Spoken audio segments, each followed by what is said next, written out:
We are going to start today chapter P. Now you may be asking yourself, why is it chapter P and not chapter A? A is the first letter of the alphabet. But chapter P is the prerequisites. Prerequisites chapter. Okay. So it's kind of one of those, get you back thinking about math coming off of summer break. Get you thinking about what you should have learned back in Algebra 2, Geometry, Algebra 1, etc. Bring it all together so that we can then go forward with it from here. Okay? Anything else down there? There's not. Love it. Here we go. Okay? So section P1, prerequisite 1, we're talking about numbers. Okay? We're talking about different real numbers and ways to represent real numbers. Okay? So, a little math humor right there for you, because pi goes on forever and never stops talking, because it's pi. Pi doesn't repeat itself ever. It just keeps going and going and going and going. So there are different kinds of numbers out there. There's real numbers and there's imaginary numbers. Imaginary numbers have those funky little eye things on them and attached to them. That's what makes an imaginary number. But then there's real numbers too.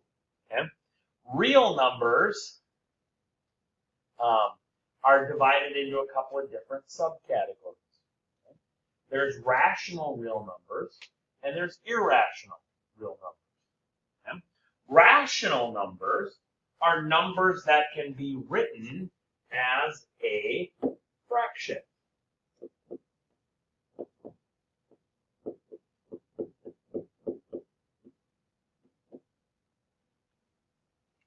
The definition of a rational number, it can be written as a fraction. Okay? 5. 5 can be written as a fraction. 5 over 1. 10 over 2. 10 over 3. 1 over 4. Okay? We can write it as a fraction. 1.2. 6 over 5. Fraction. Part of the rational numbers is the integer numbers. Those are those numbers without a decimal point or without a fraction attached to them. Okay? So 1, 2, 3, 4, 5, 6, 7, 8, 9, 10. Negative 1, negative 9, negative 10. 0. All integers. Okay? Whole numbers, okay, is a little subset of the integers. Whole numbers are the positive integers, including 0. So 0, 1, 2, 3, 4, 5, 6, 7, 8. Natural numbers are the positive integers, not including 0. 1, 2, 3, 4, 5, 6, 7, 8, 9, 10. Do I ever expect you to know that?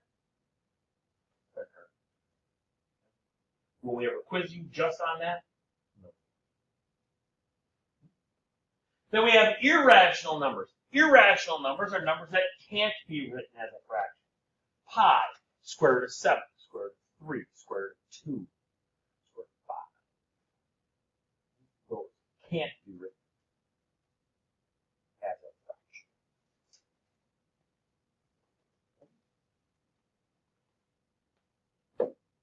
Bring you back up to speed on everything that I just said. There are definitions for all of those.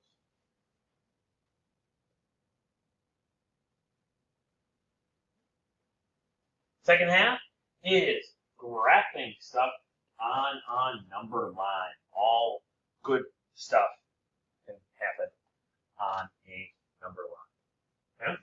So, first off, we have 3 different forms of an inequality. Okay? So, I'll harken back to the time when you were younger, when you first learned about inequalities. Your elementary school teacher probably talked to you about the alligator eating the bigger number. So, x is greater than 3 tells me we want numbers bigger than 3. Okay? So that would be the inequality form of it. The interval form of the exact same thing looks like open parentheses 3, comma, infinity, close parentheses. Okay? So that's all the numbers between 3 and infinity, not included. If it were an equals component, then we'd have a bracket. Okay? And we can't have a bracket at infinity because we're not Chuck Norris. If we were Chuck Norris, we could count to infinity because he's done it twice. Okay? Then the graph of that would look like, so we'd have a 3 somewhere on there, because that's the only number that we care about. Because we're greater than, we would have an open circle, and we would be going greater than. Okay. Now, that is great, grand, and wonderful, but I will also tell you that other publications, like the textbook that we could give you, or a mathematics pamphlet or something that we might hand out to you, might also have it looking like this, where it still has the 3 there, but it would have it right over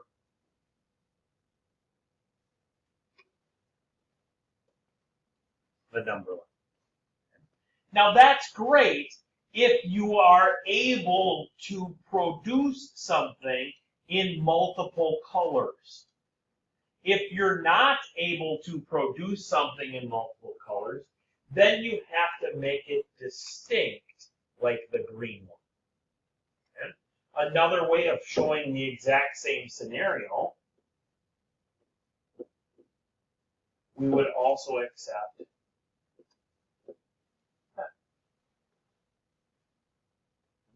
because it's distinct and you can see what we're talking about. Okay? This, not a fan of this.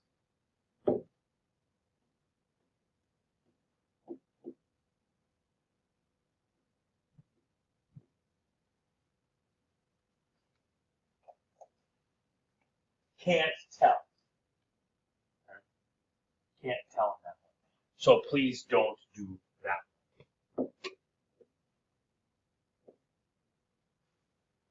Because we can't tell what it is. Got to be distinct. Okay? Right? Let's bring in the equality portion now. Okay? So now we are x is less than or equal to 3. So now we're talking numbers smaller and including 3. So we have open parentheses, negative infinity, comma 3. Now we have a bracket because we're including the 3. And our number line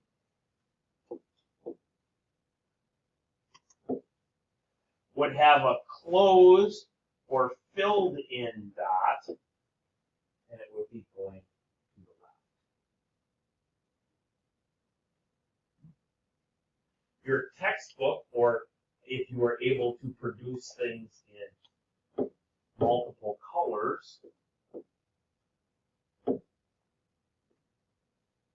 would still again have a closed dot, and it would be going.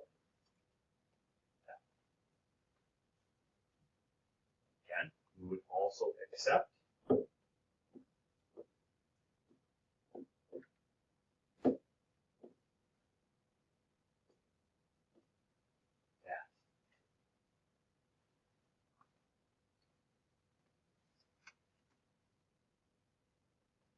All good in Sept.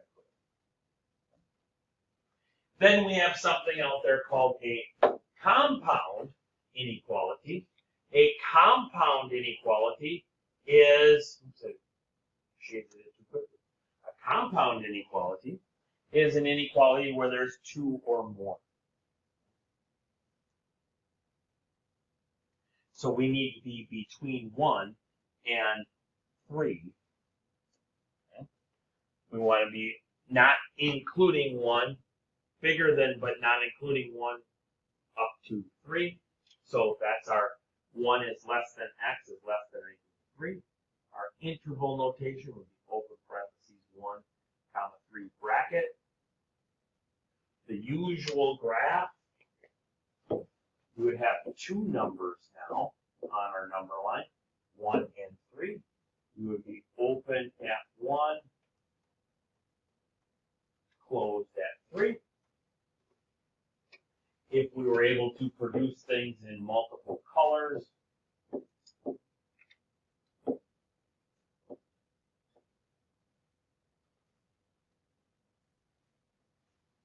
could do that.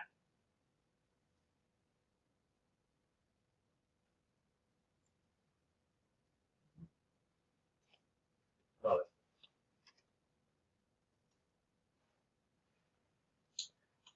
You on your own right now, try me this one. Any number at least 7. You give me the inequality, the interval, and the picture of the graph. At least, so are we talking bigger or smaller than 7? Bigger, right? Okay. So I would say here that our inequality would be x is greater than or equal to 7. Would you agree? Okay. I would say that my interval is 7, comma infinity, with a bracket on the side. I would say that my number line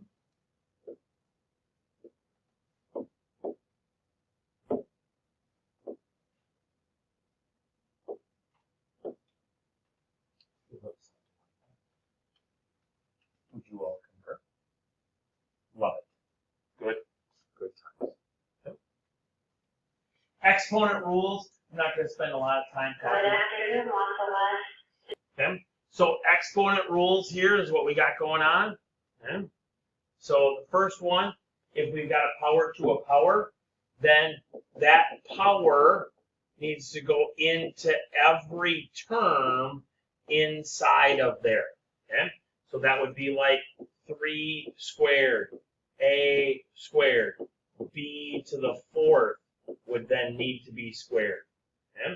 And so then that would become 9a squared b to the 8th. And then that still is being multiplied by 5a to the 6th b. So now my final answer, 9 times 5 is 45. A squared times a to the 6th, that gives me 8 total a's. B to the 8th times b gives me 9 total b's. Okay, so then that's my final answer.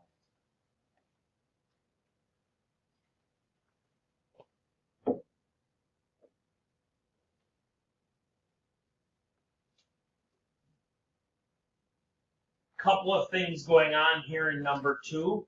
The first thing that's going on in number 2 is I need to make my exponents positive by moving them to the opposite side of the fraction block. Okay?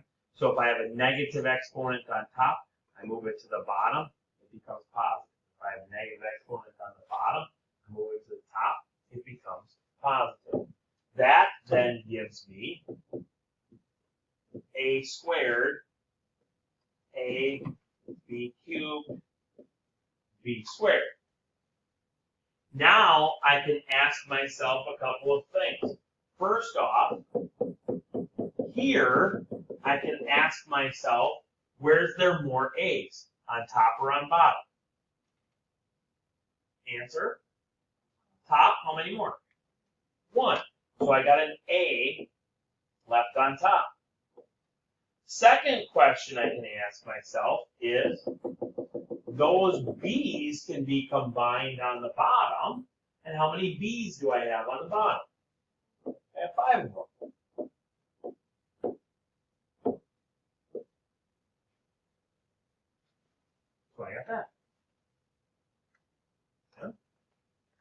another one to go along with that is if I have my whole power is negative of the whole thing, I can reciprocate this 2 over x squared, and then my exponent gets negated. So if I reciprocate the whole fraction, my exponent gets negated. So then this just becomes 4 over x to the 4th.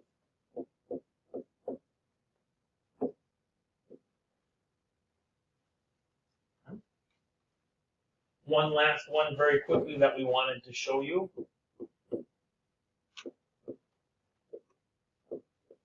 If I have a fractional exponent, okay? If I have a fractional exponent, the number on the bottom is what is called the index. The number on the top is the power. So this becomes, I'll have a radical, and I would have my index of 2 on the outside, and then inside I would have my power of 16 cubed. And I could write it like that, or I could write it as